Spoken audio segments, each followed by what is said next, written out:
Estamos iniciando mais um programa Direito em Foco, da Docno TV, conversando hoje com o Dr. Lucas Cota, egresso da nossa instituição e advogado da nossa cidade.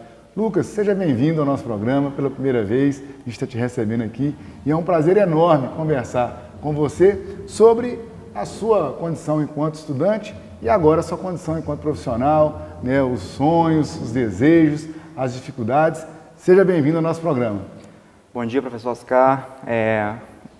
Gostaria de agradecer a oportunidade aqui de poder falar um pouco sobre o curso, sobre a experiência, tanto acadêmica quanto prática, profissional. Eu queria falar um pouco aqui sobre o motivo que me levou a escolher o curso de Direito, né? A gente, quando é adolescente, a gente tem aquela revolta natural e aquele desejo de buscar por justiça, inconformidade com as relações sociais. E eu sempre gostei muito também de informática, de computadores e tal. Embora uma coisa não tenha muito a ver com a outra, mais à frente tudo, a coisa vai esclarecer. Então, eu fiquei optando entre ciência da computação, direito, ciência da computação, direito, acabei optando por direito. E aí, comecei o curso, gostei bastante, me identifiquei bastante com as disciplinas, continuei, sinto que é o curso que eu quero para a minha vida como profissional, para exercer, né, profissão.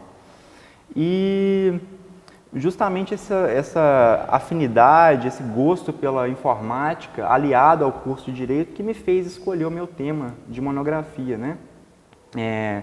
A Docno, tem que deixar isso aqui registrado e agradecer, sempre incentivou a pesquisa durante o curso, esses trabalhos que são feitos semestralmente, o GRULES, né? Que é um projeto de pesquisa multidisciplinar. Então, isso sempre incentivou a gente a pesquisar, a buscar temas, a aprofundar, e nesse aprofundamento, num desses GRULES, eu descobri o meu tema de TCC, né? Num desses GRULES eu fiz sobre herança digital, a possibilidade de sucessão, né?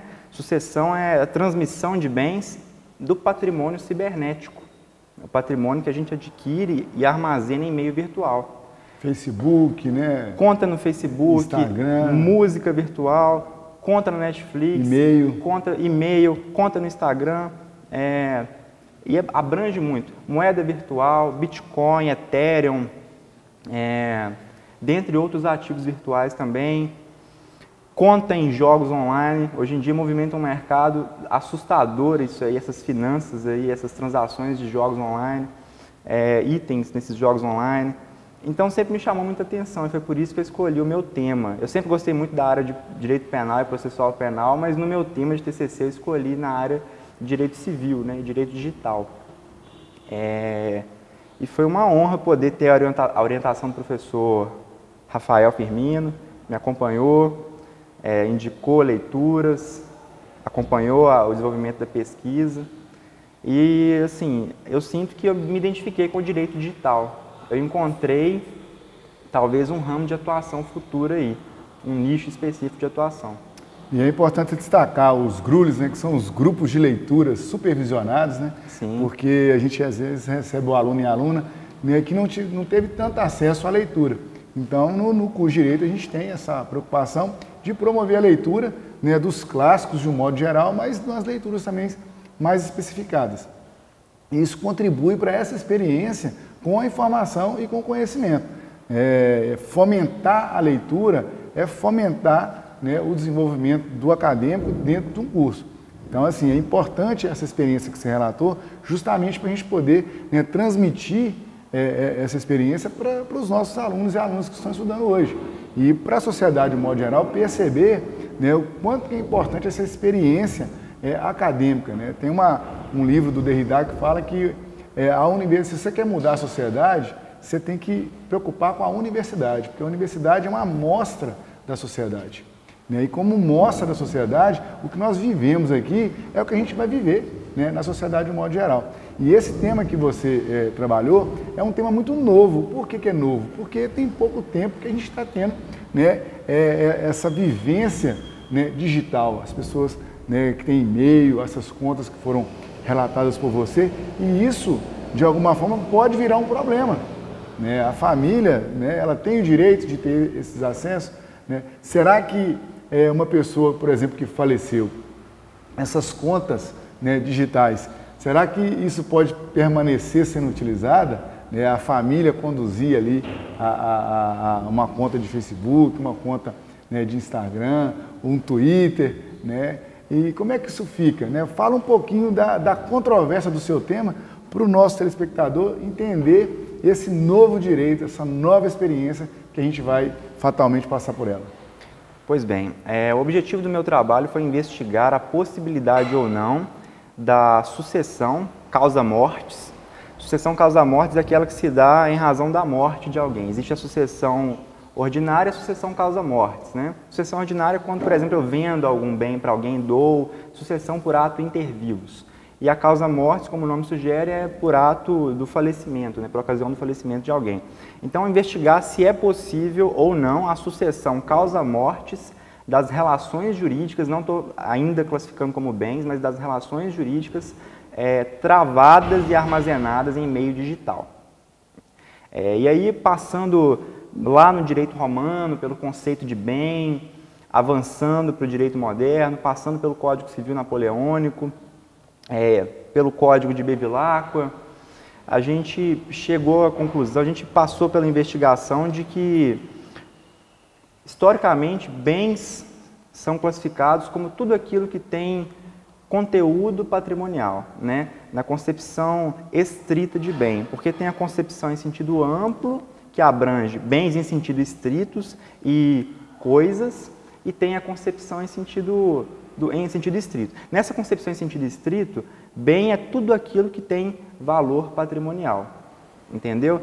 Então, casa, carro, cabeça de gado lá atrás, lote, imóveis, enfim, tudo aquilo que tem uma apreciação, um valor patrimonial, né? Um valor econômico.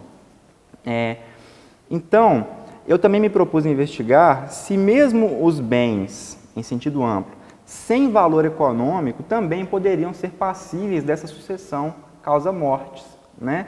Porque, de início, eu já me inclinei a acreditar que os bens com valor econômico eram passíveis, sim, à sucessão causa-mortes, porque o Código Civil, ele contempla tudo aquilo que é apreciável economicamente tranquilamente, já é objeto de sucessão.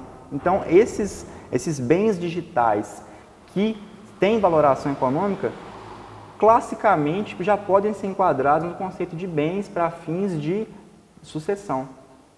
Mas eu me propus a investigar realmente esses bens que não têm valoração econômica. Exemplos: bens digitais que têm valoração econômica. Uma conta de Facebook que eu tenha uma destinação comercial para ela, né, em que eu faça publicidade, em que eu venda produtos, moedas virtuais, o Bitcoin, por exemplo, que hoje está em alta, que talvez seja uma forma assim, extrema de emancipação dos indivíduos, as moedas digitais, do sistema bancário nacional, dos sistemas bancários como um todo, né, e financeiros. Essas empresas também digitais, né, de venda, que não tem uma estrutura física, elas Sim. acabam de alguma forma... De certo modo, parcialmente elas podem ser enquadradas como bens digitais. É importante entender o seguinte, que o meio físico que armazena o bem digital não é bem digital. Então, por exemplo, o HD de computador, ele não é bem digital. Ele é um meio físico para armazenar uma informação, né? Porque o objeto da ciência da computação, da tecnologia da informação, é lidar com a informação, né? E a informação é bem.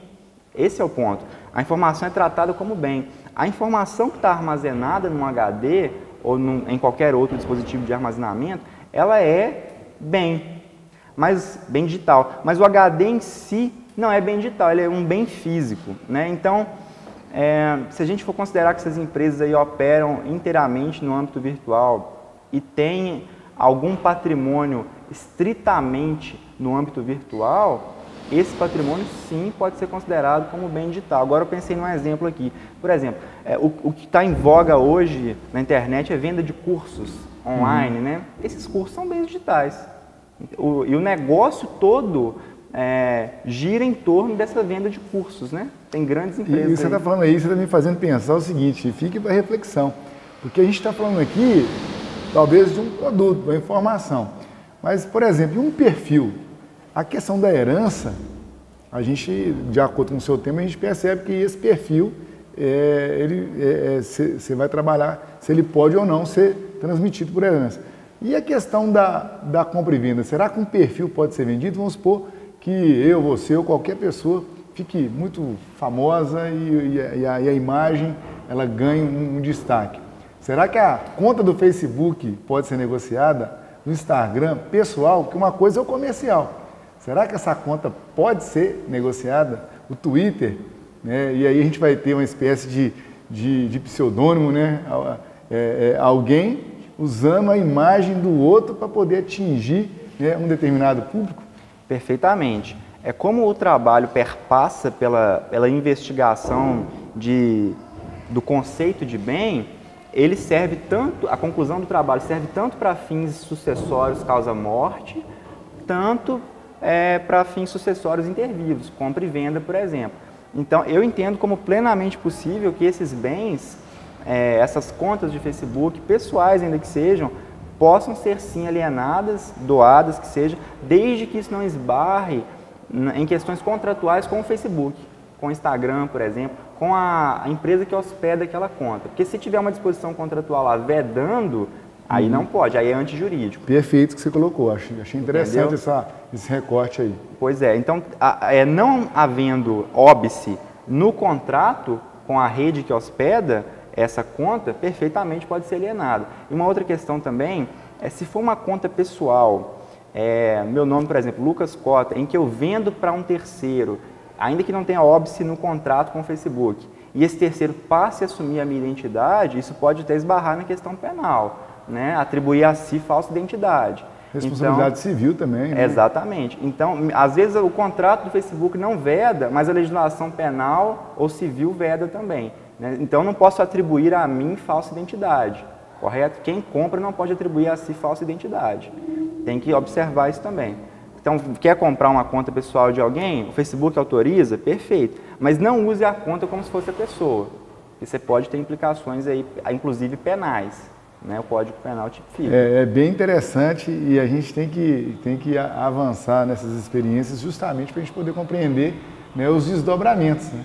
Porque a gente verifica que, às vezes, no campo penal, por exemplo, pessoas jurídicas, às vezes, são utilizadas para cometimento de crime. Aí você tem, hoje, a questão da punição, né, da pessoa jurídica. Aí, daqui a pouco, será que não vão começar a utilizar perfis para poder, de alguma forma, alcançar resultados escusos? Mas eu achei interessante esse destaque que você deu em relação aos contratos com, né, os gestores das contas. Se isso é possível ou não, se identificado, se pode bloquear, alguma coisa nesse sentido. É um tema bem relevante e esse tema, inclusive, da sua monografia, ele se desdobrou num artigo científico e foi publicado, né? Eu vi que você trouxe aí a obra. Se quiser apresentar a obra aí, em que está o seu artigo, os 30 anos da Constituição. Sim. Né? É uma obra que, como o senhor disse, foi feita em homenagem aos 30 anos da Constituição do Brasil. É uma obra coletiva intitulada Democracia, Direitos Fundamentais e Resistência, em que eu, junto com outros autores, inclusive o senhor, professor Oscar, inclusive o meu orientador, professor Rafael, escrevemos artigos e publicamos aqui, né? Então, a quem possa interessar o aprofundamento no tema da herança digital, dos bens digitais, aqui nessa obra tem um artigo. Então, ela está disponível no site da editora Arraiz, caso alguém tenha interesse. Ali há um aprofundamento e há uma base teórico-dogmática para essa sustentação, entendeu? E eu agradeço novamente a oportunidade de publicar minha primeira obra através da Docton aqui, através dos professores da Docton. É uma grande honra, com menos de um ano e pouco de formado, conseguir publicar uma obra junto com pessoas de tão alta estirpe. A honra é nossa de receber um trabalho como esse, né? Porque os livros, né, os artigos científicos, eles servem justamente para poder promover o conhecimento. E o que a gente produz aqui tem que, né, ganhar, né, a comunidade, para todo mundo, né, também poder desfrutar um pouco daquilo que tem a ver com o direito e com a realidade, né? E você trouxe outras obras aí também, apresenta para a gente. Essas obras são dicas, né, de leitura para os egressos, para os profissionais do direito, para os nossos estudantes aqui da faculdade. É importante esse momento, porque todo mundo tem alguma coisa a compartilhar, né? Nós, estudantes de direito, nós somos todos estudantes de direito aqui na faculdade e a sociedade, no modo geral, tem as suas experiências. Então, você poder oportunizar essa leitura é bem interessante e eu tenho certeza que a partir de agora os nossos convidados vão também, outros convidados vão trazer, justamente para a gente poder, né, dimensionar aí o que a gente está vivenciando, né, no dia a dia. Perfeito. Após formado, no exercício da advocacia, trabalhando com questões cíveis, criminais também, especialmente essa obra que diz respeito a questões cíveis e direito do consumidor, eu me deparei com a seguinte situação. Várias pessoas ajuizam ações, muitas vezes nos juizados especiais da vida aí, buscando reparações por atos em tese danosos e ilícitos, e o judiciário tem dado a resposta de que se trata de mero aborrecimento, né? Porque tem sido apenas não tem se configurado uma ofensa a um direito da personalidade. E para pleitear danos morais ou danos estéticos, né, eu tenho que ter no mínimo uma ofensa a um direito da personalidade, a honra, a imagem, a intimidade. E vendo essa tendência de alguns juízes em resistirem, né, a condenarem as empresas que lesam os consumidores, as pessoas que lesam as outras pessoas na sua honra, eu percebi que é possível a gente defender uma indenização sem enquadrá-la no dano moral propriamente dito, né? Porque realmente há casos em que não há uma ofensa a um direito da personalidade, né? E banalizar esse conceito também para poder permitir-se condenações eu não entendo adequado. Mas existe uma outra possibilidade de se indenizar o consumidor, e agora eu falo especialmente para o consumidor, nesses casos em que ele compra um produto, esse produto não chega e aí ele inicia-se uma longa jornada para buscar o produto, ou buscar o ressarcimento do dinheiro, ou às vezes é um produto que chega defeituoso. A gente pensa em produtos pequenos à primeira vista, mas pode ser um imóvel também, que a gente compra e é entregue com defeito. E aí surgiu no direito do consumidor, já há algum tempo, uma teoria um pouco desconhecida. A teoria do desvio produtivo do consumidor, do Marcos Dessaunen, que é um advogado especialista nessa área. E ele advoga no seguinte sentido, de que o tempo é um bem, o tempo é um bem econômico, o tempo tem valor. E tendo valor, o tempo que as empresas fazem com que eu despenda para resolver uma situação que elas causaram, tem que ser reparado, tem que ser compensado, né? Eu não posso ficar à mercê. Então, essa teoria tem tido umas grandes chances de acolhimento aí no judiciário, eu tenho percebido isso, muito mais do que pedir danos morais. Então, fica a dica aí para os egressos, que agora estão advogando também. Eu não ganho nada para poder patrocinar, para poder divulgar essa obra aqui, é mais pela qualidade dela. É uma dica de leitura, né? É uma dica de leitura. De direito aí de um modo geral. É uma excelente obra, é um valor módico, entendeu? Hoje não sei quanto está custando, mas é um valor realmente a título simbólico. E tem tido acolhimento no judiciário. O Superior Tribunal de Justiça tem acolhido, já vi julgados aqui do Tribunal de Justiça de Minas Gerais também acolhendo. Então fica a dica. Uma excelente fonte de pesquisa também para os alunos e alunas aí do curso de Direito, né? Sim, para os alunos também, porque já se preparam durante a formação acadêmica para pôr enfoque na atuação prática. E tem aí mais um livro. E aí eu não poderia deixar de citar também um livro do nosso querido Dr. Dário, né? Que ele transformou a pesquisa dele de doutorado nessa obra aqui, ó, A Crise Dogmática do Processo Penal. É um livro que eu adquiri ele no lançamento aqui na Docton. No dia que eu adquiri, eu li metade do livro. Não consegui parar, comecei a ler, devorei metade do livro no primeiro dia. E por que eu indico esse livro nesse momento atual? Porque a gente está num contexto em que a credibilidade de grandes investigações no país tem sido questionada. Talvez de maneira fundada, talvez de maneira infundada. O tempo vai dizer, né? Não estou aqui para dizer ainda. Mas, diante disso, o que se tem questionado também é o caráter acusatório ou inquisitivo do processo penal. O distanciamento da figura do juiz com a figura do acusador, do promotor público, né? E esse livro trabalha essa questão. Aqui a gente tem um capítulo que trata disso. Capítulo 5. Onde o ilustre professor Dário trabalha essa questão. Capítulo intitulado o modelo civil de processo e seus impactos nas procedimentalidades acusatória e inquisitória.